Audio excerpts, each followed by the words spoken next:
Attorney General Pam Bondi, I wanted to bring this up with you as well because, you know, she essentially referenced your family, your son. She says, this is Attorney General Pam Bondi of the DOJ. Nick Shirley's work has helped show Americans the scale of fraud in Tim Walz's Minnesota. The Justice Department has been investigating this for months. So far, we have charged 98 individuals, 85 of Somali descent, and more than 60 have been found guilty in court. Obviously, it's not a one-off, but when you see this, the Department of Justice, the AG, noting that your son helped this federal investigation, how does that make you as a mother, and really ultimately as you are very passionate about what you do as an investigator, how does that make you feel? Well, it makes me feel proud that what we're doing is getting noticed, because the way I think of it is, if your house is burning down, are you going to try to stop the fire, or are you just going to let it burn? And our lawmakers in America have just let our country burn.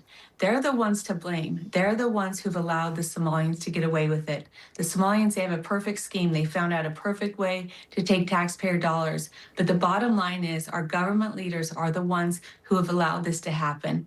Tim Walz knew this was going on, and instead of doing anything about it, he calls people that are trying to call it out, like my son Nick Shirley, a white supremacist. They're not saying, you know, thank you for showing this. Thank you for showing what's going on. Instead, we're called white supremacists because we're trying to save our country. The people in Minnesota are thankful for this. Pam Bondi obviously is, because we're doing the work for them. They could have done this themselves. But it's literally taking people like me, my son. We're the ones out there showing what's going on because people are too afraid. Sorry, my voice is going out. People are too afraid. Let me jump in, Brooke, if I can, because I wanted to just reference something or give my viewers a point of reference. Control, this is AA32. You alluded to Governor Walz pushing back on your son and labeling him a white supremacist. We have that. Here it is. This is what happens when your own federal government wages war against you. This is what happens when they target communities for their own benefit. This is what happens when they scapegoat. And this is what happens when they no longer hide the idea of white supremacy, when you hear the Vice President of the United States talk about now white people won't have to apologize for being white. That's never happened once in my whole damn life. Now, what are your thoughts there? You shared a little bit on it, but listening to it back right now in this moment. It just makes me angry. It makes me angry that he would say that about all the people who live in Minnesota. You know, he's speaking about his people, and he's saying that word about them. And it makes me angry, and it makes me feel sad. It makes me feel sad for the people in Minnesota, because he works for them. Yeah. He's not protecting his people in Minnesota. He's protecting a certain community, a certain, and I don't know, you know, to call them a race, a certain race. He's only protecting a certain group in his community.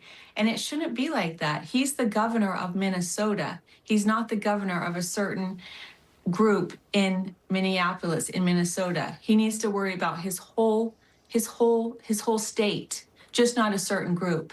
And it makes me very mad. And I think it's unfair to the people of Minnesota, because the hardworking Minnesotans are being robbed of their money.